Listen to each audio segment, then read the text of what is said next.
All right. Well, this week we're starting a brand new series called What to Do When You Don't Know What to Do. If this is your first time here, my name is Lou. I'm so glad that you're with us, and you've picked a great week to be with us because we are starting a brand new teaching series. Now, the reason that we called it What to Do When You Don't Know What to Do is because the hope is that when you're in a situation and you don't know what to do, you'll think about what we're talking about over the next 5 weeks, all right?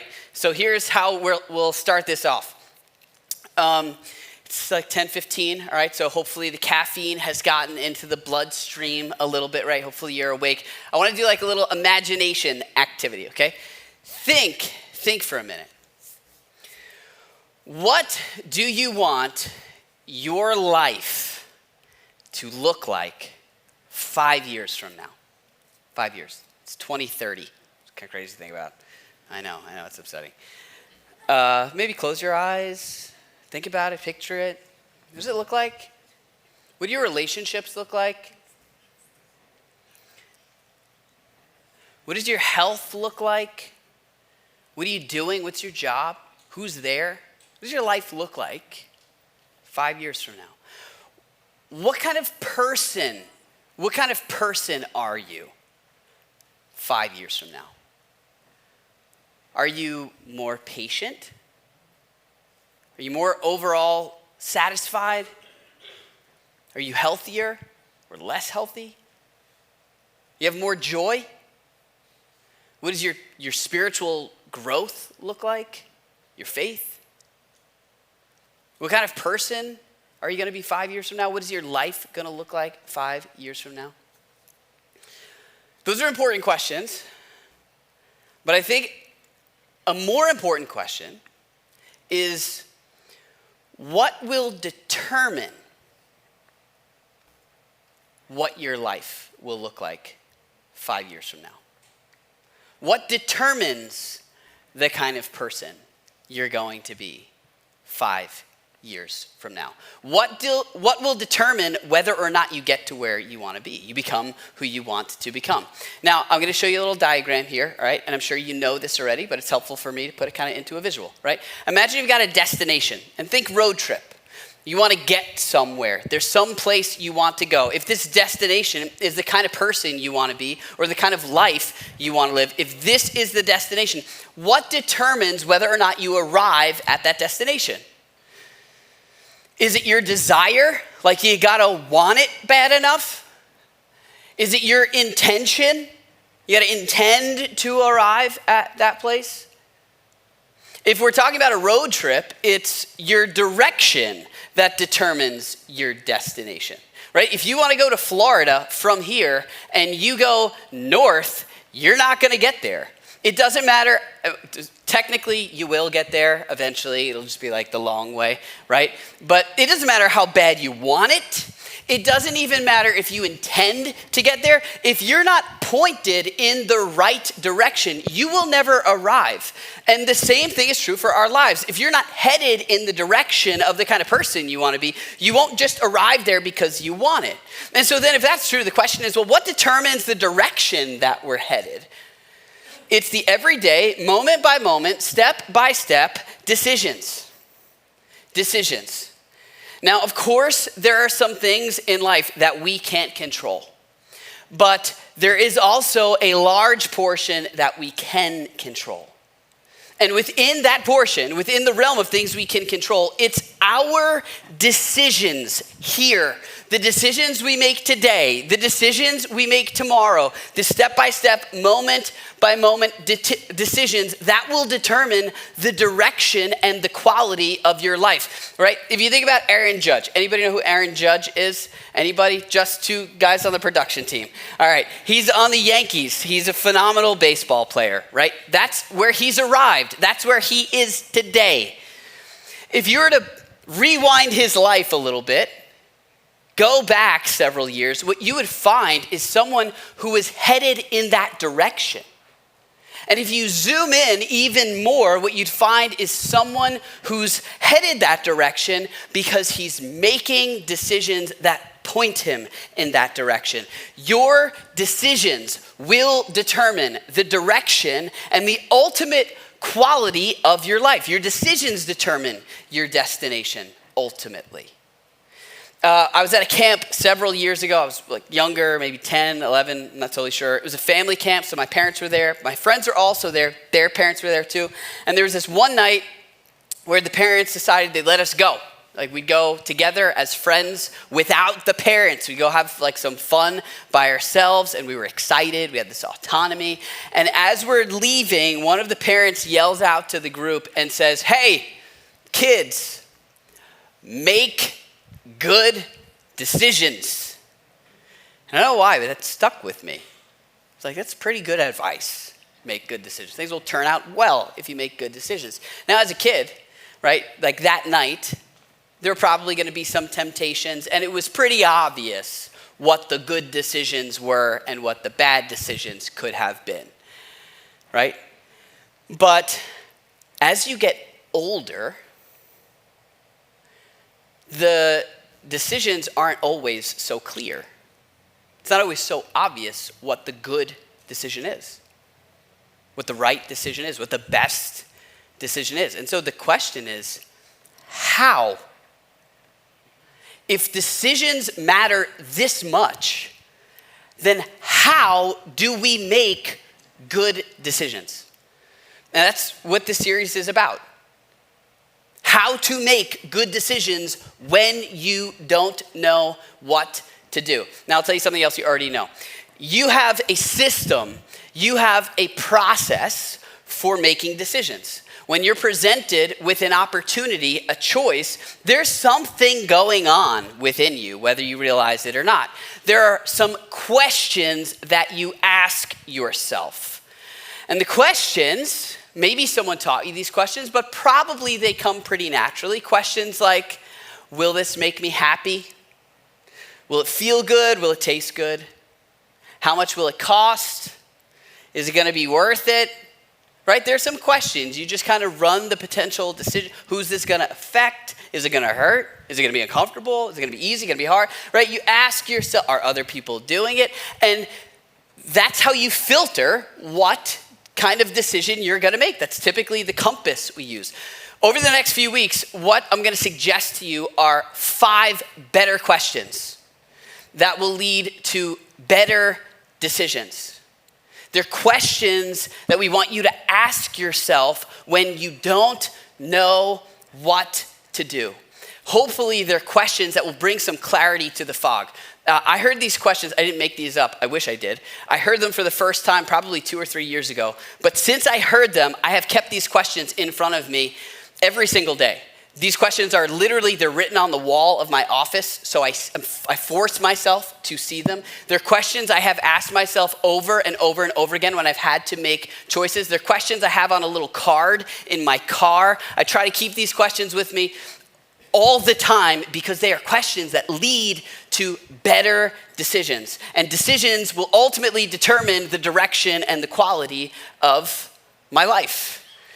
And so the hope is that you'll adopt these questions too. They're extremely, extremely helpful questions.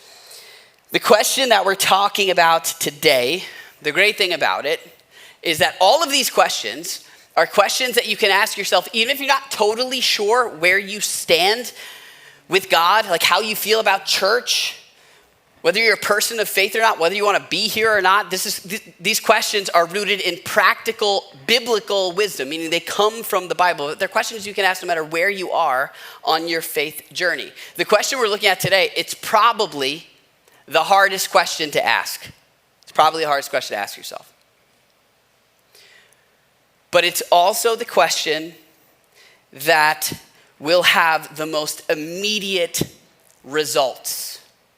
It's also the question, when you're able to answer it, that will give you the most clarity when it comes to making decisions, when you don't know what to do. So the question, it comes from a story in the Bible. It's one of the earliest stories recorded in the Bible. It's a story about 2 brothers. Now, this question is a question that falls in a category of questions. And what's interesting is if you're someone who reads the Bible, from the beginning, the first 5 questions that God asks people are all this type of question, all right?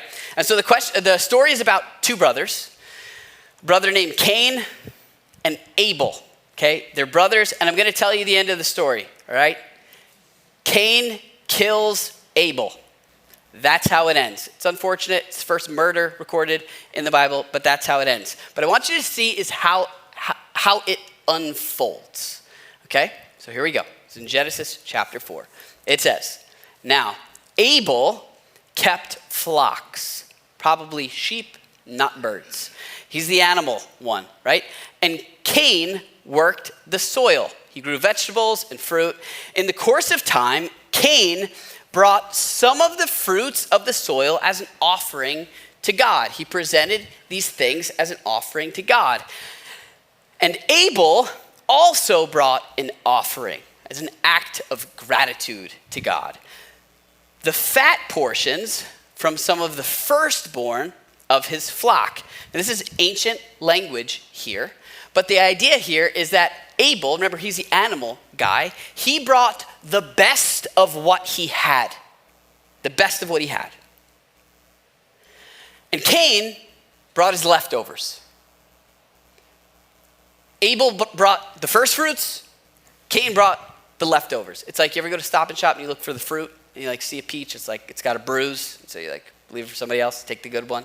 Right, nobody does that? Yeah. Okay. So Cain's like, all right, you're getting the bruised peach, right? Abel brings the best of what he has. Now, there's a lot here. This is a really dense story. This is why, as a church, we try to do things at a level of excellence. We believe God deserves our best, not our leftovers. But that's a different story for a different time. Watch what happens, though. It says, the Lord looked with favor on Abel and his offering. He liked it. He appreciated it. It brought him joy. That's what that word means. But on Cain and his offering, he did not look with favor. It was very clear, like not much went into this. Cain brought his leftovers. So Cain was very angry and his face was downcast. He was visibly angry. Everyone knew he was upset. Now here's where we get the question. At this point, this is what happens. There's this offering, right? There's this expression of faith. There's a murder that takes place right after this. In between the thing that happened and the thing that happens next, God steps in and asks a question. Not for his sake, because he knows the answer. He does it for the sake of Cain. He says, Cain, why are you angry? Why are you angry? And he asks the same question in different words, like, why is your face downcast? In other words, why are you angry really? What's going on within you? Actually, what's going on within you? Now we know, because of how the story ends, he's angry with his brother. He's thinking this is a him thing. He's the reason why I'm angry. But then God challenges the belief behind this emotion. He says, if you do what's right, will you not be accepted? Like, you know this. He says, but if you do not do what is right, sin is crouching at your door. This is like animal language, how like an animal gets ready to pounce. It's crouching at your door. It desires to have you, but you must rule over it. Now there's a lot here. What's being explained to Cain is something he already knows. God's like, there's part of you, you know this, it's bent on self-destruction. And if you're not aware of that, you better watch out. It's gonna get you. But what I don't want you to miss is the question is, Cain, why are you angry? Cain's answer is him. God's answer is you. He's like, you think it's a him thing, but really it's a you thing. What he's trying to get Cain to do is be honest with himself. In between the thing that happened and the thing that happened next, the regret, there was an invitation for self-examination. If you're someone who reads the Bible, what you'll see is you start on page 1, you'll see God asks a lot of questions. Up to this question, every question God asks the human race is some sort of invitation to self-examination. Saying, take a hard look in the mirror and be real about what you see before you go running full speed into your next big regret. But Cain doesn't do that. And he kills his brother. And he regrets it. Because he rejects the invitation to self-examination. The first question, when you're in a situation, when you don't know what to do, the hardest, but probably the most helpful question you can ask yourself is, am I being honest with myself? Really? Really. Get past the surface level response. Dig a little deeper. And be real about what's actually going on within you. Why do I want to do this? Really? Why do I want to go there? Really? Really? Why do I want to buy that? Really? Why do I want to leave here? Really? Why do I? Did I? Don't I? Won't I? Really? What's really going on within you? The problem here, the reason why I have to ask this question twice, this is really like two questions in one. We are masters of self-deception. The easiest person to deceive is yourself. The hardest person to be honest with is often yourself, myself. We are so good of convincing ourselves, selling ourselves, talking ourselves into, we are masters of self-deception. And it's easy to spot in other people, but it's hard to see in the mirror, right? You've got the friend, or you've heard the story of the girl who's dating the guy, and everybody's like, he's no good for you. This isn't headed in the right direction. This is not what you want. Her mom doesn't like him. Her dad doesn't like him. It's not a healthy thing. And she says, he's great. That's why I'm with him. But really, maybe she's afraid to be alone. Right? You've seen it. And it's easy to spot, and you're like, just be real with yourself. Just tell yourself the truth. Not because it's right or wrong, but because you may be running full speed into a regret. It's amazing how good we are at this. I just dealt with this Friday, all right? So I started playing golf this summer, which has been an emotional adventure. And I can't hit the driver, okay? Driver, it's the club that sends the ball the farthest, theoretically. You hit the ball with the driver and you just look awesome when it sails, right? But you look foolish when it goes dribbling on the ground or you miss the ball. I can't hit the driver. It just doesn't make sense for me. So I'm hitting all the other clubs fine, better than the driver. Can't hit the driver. And so I played on Friday, stunk it up, and realized, okay, obviously the problem is the driver. So I went to Unique Golf right over in West Islip, and I'm looking at drivers. Now, some of you know how much drivers are, but I just wasn't paying attention to that. And I'm looking through each one of them, talking to the guy who knows everything, and I'm like, which one's going to make it go far like the other people? Which one's going to get it up in the air? And he's telling me about this one and that one and whatever. He gives them to me, and he's like, here, go, try these. There's a simulator back there. You can go swing, feel what it feels like. Great. And you hit the ball, and then this pretend ball goes on the screen. It's incredibly accurate. And what I realized is I'm not hitting any of the balls. None of them, even the pretend ball on the screen, isn't going in the air. They're all dribbling into the ground. I'm all over the place. And I stopped, and I was like, am I being honest with myself here? So I walked out of the simulator, and the guy's like, so which one? And I just looked at him, I was like, I am the problem. I am the problem. I can't, And so he's like, well, maybe you just need to go get a lesson or hit golf balls. And so I left, and I didn't buy a driver. Now, don't use that story against me when I do buy a driver.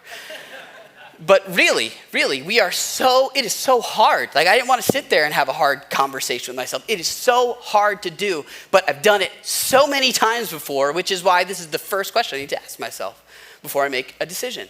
And you've seen it in others, and you've probably seen it in yourself after the regret. Like, I'm here because I didn't ask myself the hard question.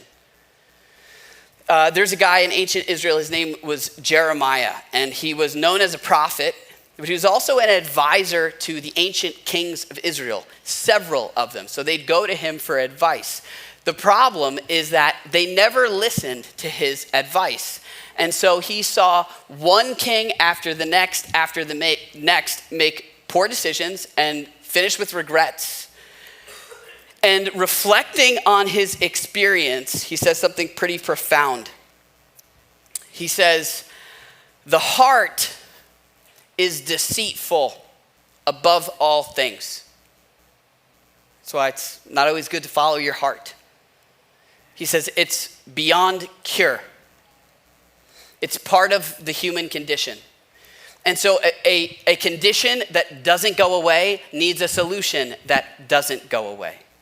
Which is this question, to look in the mirror and ask yourself, am I being honest with myself really? In the realm of psychology, they call this, we can just flat out call it self-deception, but a more technical way to refer to this, or some form of this, it's called confirmation bias. It's when you want something to be true, and so you see other things in your life as evidence for that thing you want to be true. You know, so if you want to buy a fourth dog, right? And you're like, I don't know if this is a good idea or not. You're like, well, I got that friend that has 4 dogs and she's really happy with her life. And so maybe it's because she's got 4 dogs. You know, it's like it helps us see things that are unfolding as evidence for the truth of what we want to be true, or for the argument that we want to be true. It's called confirmation bias. It's part of the human condition. It has a name because we need to be aware of it. And so what do? Ask ourselves the hard question. When you're in a tough situation, ask it. Am I being honest with myself really? For real? It works. It works. And it's not the right thing to do, but it'll stop you from running full speed into something you may regret for the rest of your life.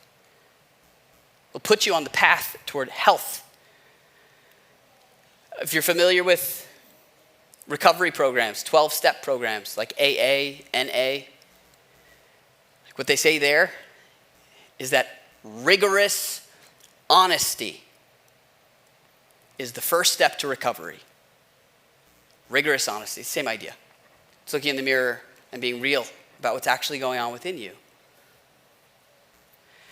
If you're someone who's into business and management, there's a guy named Jim Collins who wrote a bestseller called Good to Great, where he compares the difference between great companies, enduringly great companies, and good companies.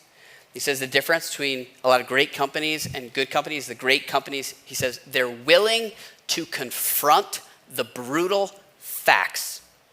It's rigorous honesty. They're willing to be honest about themselves even when the truth makes them feel bad about themselves. Brene Brown talks about this. She says, as adults, we are really good at telling ourselves things we want to be true. And so she encourages emotional curiosity. So she calls it, we have a question for that emotional curiosity. Am I being honest with myself? What's actually going on within myself? Really.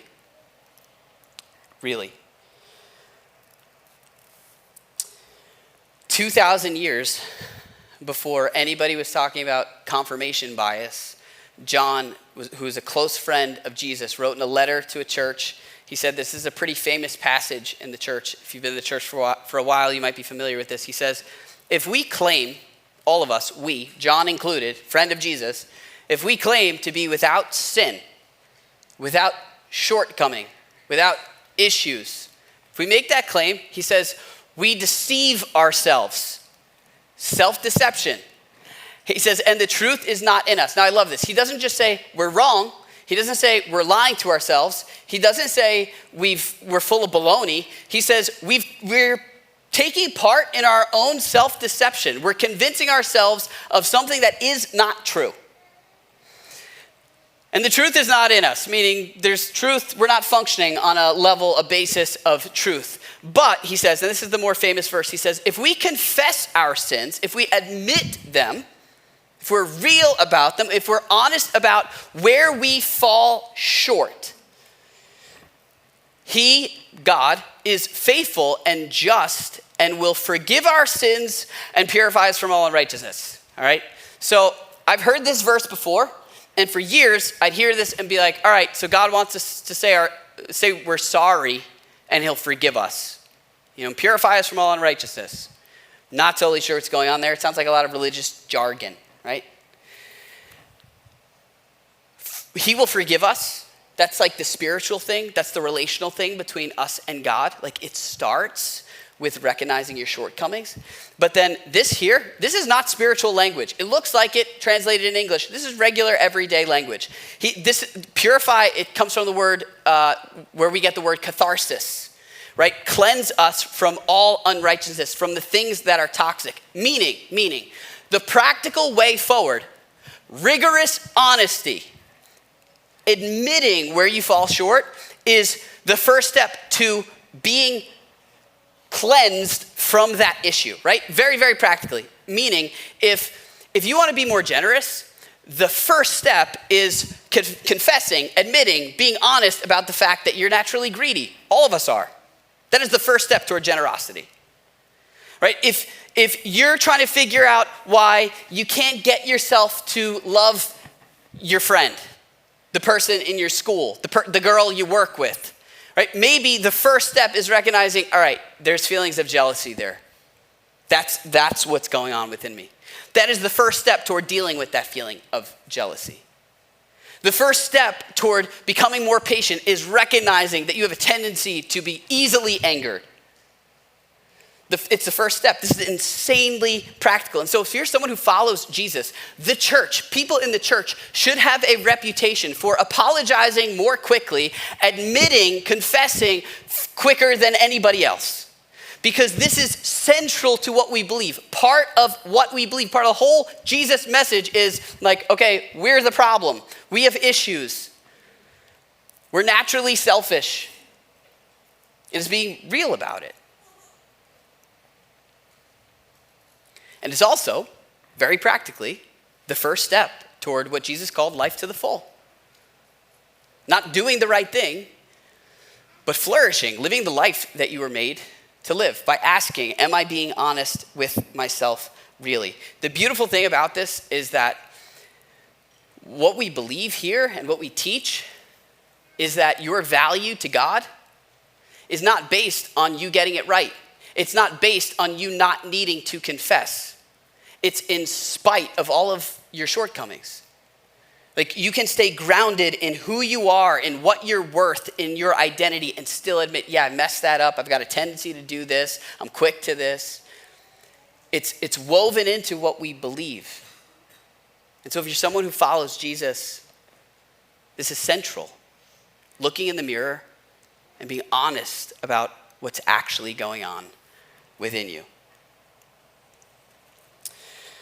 We're going to wrap up because we're out of time. But I want to finish by asking you a few questions. And maybe none of these will apply to you. For most of us here, at some point in our lives, I'm spilling. Really. At some point in our lives, most of us have been on the receiving end of someone else's self-deception. Most of us have experienced that. Maybe you grew up in a house that was unstable because someone was not willing to admit they had a problem, not willing to be honest with themselves and get help that they need. Maybe you grew up where there was a lot of stress about finances because there was someone who was not willing to admit they had a spending problem Maybe you grew up in a home that was hard to live in because someone wasn't willing to admit they had an anger problem or an alcohol problem or whatever. And so what if we chose to be the kind of people who didn't pass it on, who didn't do that, or who didn't continue to do it? Because all of us have done it to some point or another, and people in our lives have all been the victim of our self-deception to some point or another. But what if we decided no more? What if for your next decision, the decision to go, not go, do, don't do, stay, don't stay, was a hard conversation with yourself, starting with this question? Am I being honest with myself? And so here are the questions. Here's the invitation to self-examination.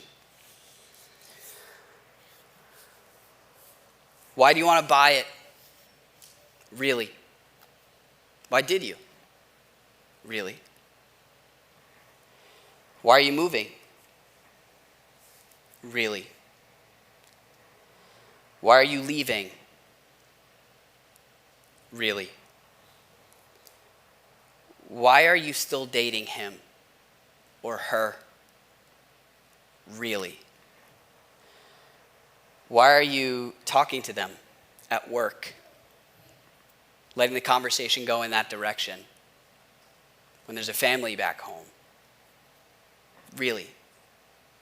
Are you just friends? Really? Why are you still hiding? Hiding it? Hiding that? Really? Why won't you call them? Him? Her? Really? Why is that relationship not what it used to be? Really? Why won't you commit? Really? Why won't you go? Why won't you get help? Really? Why are you still pretending? Why can't you stop? Really?